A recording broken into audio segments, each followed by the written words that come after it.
La inocencia de Uribe Vélez y el colapso de las garantías. Primero que todo, quiero puntualizar y dejar clara una idea que ilumina mis más íntimas convicciones y cada una de las subsiguientes afirmaciones. Respeto la decisión de la juez Sandra Heredia, aunque no la comparta. Vivimos en un Estado de Derecho y bajo esa premisa las decisiones judiciales deben acatarse y respetarse, pero también, y con el mismo rigor, pueden y deben ser cuestionadas cuando despiertan dudas fundadas sobre su legitimidad, su solidez jurídica y su motivación. El pasado lunes 28 de julio, Colombia entera tuvo la oportunidad de visualizar una audiencia programada para conocer el sentido del fallo en el caso del expresidente Álvaro Uribe Vélez. Se trató de una audiencia particularmente atípica, sui generis y exótica. Más allá del sentido del fallo, la juez se extendió en una jornada que duró casi 12 horas, lo cual es absolutamente anormal. Pues una cosa es el anuncio del sentido del fallo y otra cosa, el fallo en sí mismo considerado. Estas audiencias generalmente no se extienden más allá de 30 o 40 minutos. No obstante lo anterior, habiéndose citado a una nueva audiencia para el viernes 1 de agosto, ahora sí, con el fin de dar a conocer el contenido del fallo, la juez, paradójicamente, en esta oportunidad, se abstuvo de dar lectura al mismo, lo cual vulnera, de hecho, las garantías procesales de los sujetos procesales, especialmente de aquellos que resultan afectados con el alcance de la decisión. Se presentó un resumen de la sentencia de 1.114 páginas, que impuso una pena de 12 años de prisión domiciliaria, pena esta equivalente a 144 meses, la cual resulta a todas luces exagerada y desproporcionada, lo cual se verifica y corrobora cuando se contrasta con la solicitud que había hecho la propia Fiscalía, que en efecto había solicitado 108 meses de prisión por la comisión de 3 delitos, lo que equivale a 9 años. La señora juez declaró responsable penalmente a Uribe Vélez por los punibles de soborno en actuación penal y fraude procesal. Por su parte, lo absolvió del cargo de soborno simple. Pues bien, no es fácil procesar la magnitud de lo ocurrido. Más allá de simpatías políticas o afectos personales, lo que está en juego, de un lado, es el respeto por la institucionalidad. Institucionalidad esta que en momento alguno puede llevarse por delante derechos fundamentales, como el debido proceso, o garantías mínimas que son esenciales e inherentes a la justicia misma. Y es que lo que se vivencia en el denominado proceso del siglo va más allá de la personalidad de quien estaba siendo enjuiciado.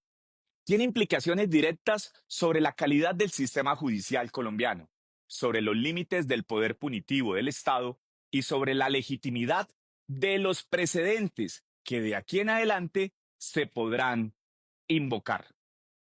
Y es que realmente hay aspectos del fallo que como ciudadano, como abogado, como legislador y como defensor del Estado de Derecho me resultan pero profundamente preocupantes. En primer lugar, la señora jueza a lo largo del juicio pronunció expresiones francamente innecesarias que desentonan con la majestad de la justicia. Recuerdo cuando increpó al representante del Ministerio Público, sugiriendo que hacía las veces de auxiliar de la defensa, o cuando trató de justificar su proceder, reivindicando un discurso de ideología de género, que no venía al caso, o cuando, para dar mayor valor al testimonio de Juan Guillermo Monsalve, lo elevó a la categoría de mártir, despreciado presuntamente por su familia. ¿O qué tal cuando le recordó al expresidente Uribe su consigna de trabajar, trabajar y trabajar, para justificar así que el término de 5 días para sustentar la apelación podría ser suficiente, aunque terminó extendiéndolo a 7 días. De otro lado, no se compadece la cuestionada decisión con la jurisprudencia reiterada y pacífica al aceptar como válidas interceptaciones telefónicas ilegales, pues no habían sido obtenidas como producto de una orden judicial previa. Peor aún, cuando algunas de las conversaciones que sirvieron como prueba se dieron dentro del marco del secreto profesional entre cliente y abogado, las cuales están protegidas por el artículo 74 de la Constitución Política. Alegó la señora juez la figura del hallazgo inevitable, doctrina esta que no se puede anteponer a aquella del fruto del árbol envenenado, que en este caso sugiere que toda información obtenida de las interceptaciones que son el fruto no podrían utilizarse en tanto las grabaciones se asemejan al árbol, que se entiende envenenado en tanto las escuchas se obtuvieron sin orden previa que las autorizase. Además, la juez justificó la ruptura del secreto profesional entre abogado y cliente bajo el supuesto de que dicha relación encubría una dinámica delictiva. Sin embargo, no se presentó prueba suficiente que soportara esa afirmación. Se invirtió entonces de manera peligrosa la presunción de inocencia, entronizando la presunción de culpabilidad. En vez de presumir la legalidad de la relación abogado-cliente, se parte de la presunción infundada de que se trata de una relación de suyo criminal para validar interceptaciones. Razonamientos como este ponen en jaque la posibilidad de una defensa técnica real, llevándose por delante el mandato constitucional citado, anteponiendo la arbitrariedad bajo el ropaje de una muy, pero muy discutible interpretación judicial. A esto se suma la valoración de un testimonio, como el de Juan Guillermo Monsalve, quien para la juez del caso es un angelito, digno seguro de toda consideración y credibilidad, pese a haber sido condenado a 44 años de prisión por secuestro extorsivo. Su testimonio es más creíble que el de su propio padre y hermano mayor, quienes son hombres de bien que jamás, pero jamás han sido procesados y menos condenados. Según el testimonio del padre de Monsalve, el senador Iván Cepeda ofreció beneficios a cambio de declarar contra Uribe. No obstante, tal testimonio fue ignorado por completo. Legítimo es entonces preguntarnos si en el nuevo estándar probatorio que parece imponerse, los antecedentes penales o los intereses detrás de los testigos han dejado de importar. Pero hay más. La sentencia fue acompañada de decisiones que, en la práctica, vulneran la presunción de inocencia. Aunque no se emitió una orden formal de captura, la juez ordenó la internación domiciliaria del expresidente. Esta medida, en una condena aún no ejecutoriada, va en contra de la jurisprudencia constitucional y convencional que protege la libertad personal mientras no exista una condena en firme. El argumento de que se trata de una medida proporcional pierde fuerza cuando se analiza el fondo. Se está restringiendo la libertad con efectos punitivos antes de que el proceso culmine. Muy a pesar de que la propia juez reconoció que el procesado había comparecido en todo momento al proceso. Peor aún, fue la insinuación de la juez durante la audiencia del 1 de agosto al señalar sin pruebas a los hijos del expresidente Uribe como presuntos responsables de una supuesta filtración del contenido de la sentencia. ¿Qué tipo de justicia se permite lanzar imputaciones morales en medio de una lectura del fallo sin evidencias, sin apertura formal de investigación y con una evidente carga política? ¿A quién le servía que esa acusación fuera titular nacional al mediodía? A nadie diferente que a los mismos sectores que hoy celebran una condena no como un acto de justicia, sino como una victoria ideológica. Y es aquí donde el proceso se convierte en un símbolo. Lo que está ocurriendo con Álvaro Uribe no es un caso aislado, es una advertencia. Si se valida el uso de pruebas ilegales, si se relativiza el principio de legalidad y la presunción de inocencia, si se ignoran las garantías fundamentales en nombre de un supuesto interés superior, entonces nadie está a salvo. Las decisiones tomadas en este proceso pueden ser utilizadas como precedente en futuros casos, donde cualquier ciudadano, sin importar su nombre, puede ser juzgado sin las mínimas, óigase bien, sin las mínimas garantías que aseguren un juicio justo. Por supuesto, aún queda camino. El expresidente Uribe tiene derecho a apelar. ¿Y de qué manera lo hizo? En ejercicio de su defensa material. Esa apelación será evaluada por un tribunal colegiado de segunda instancia, donde esperamos que se restablezca el orden legal, se revisen las inconsistencias del fallo y se corrijan las desviaciones jurídicas que empañan este proceso.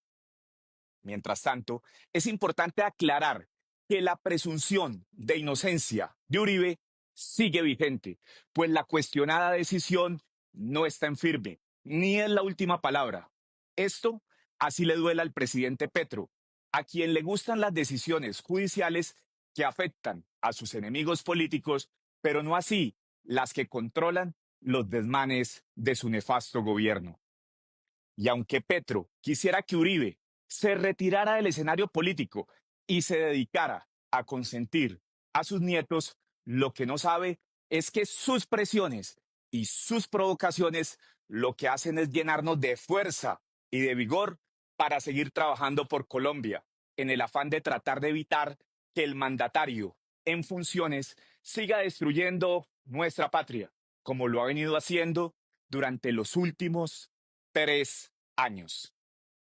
Téngase presente que la medida de reclusión domiciliaria no implica una abolición de sus derechos civiles, aunque sí impone restricciones a su movilidad. Pero más allá de lo legal está lo humano y lo político.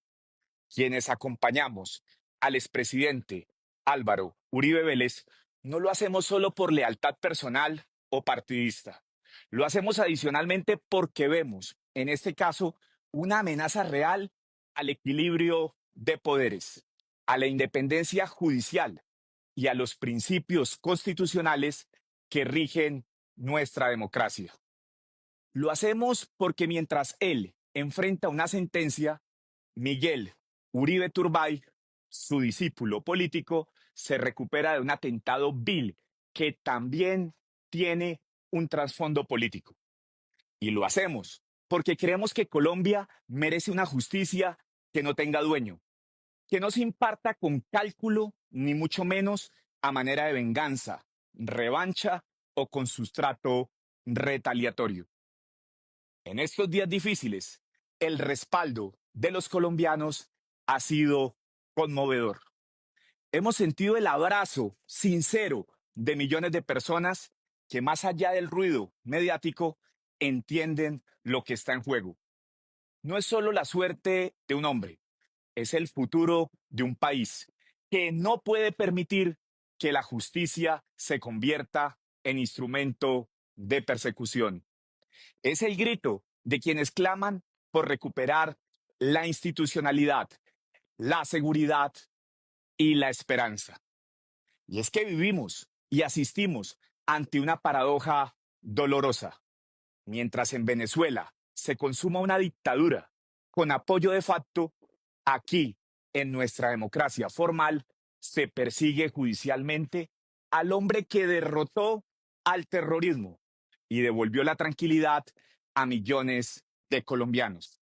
Mientras Uribe, hoy, está privado de su libertad como producto de la decisión injusta de primera instancia, aquellos a quienes combatió con su política de seguridad democrática gozan de curules en el Congreso de la República, sin haber pagado ni un solo día de prisión hasta la fecha, ni mucho menos indemnizado a las víctimas.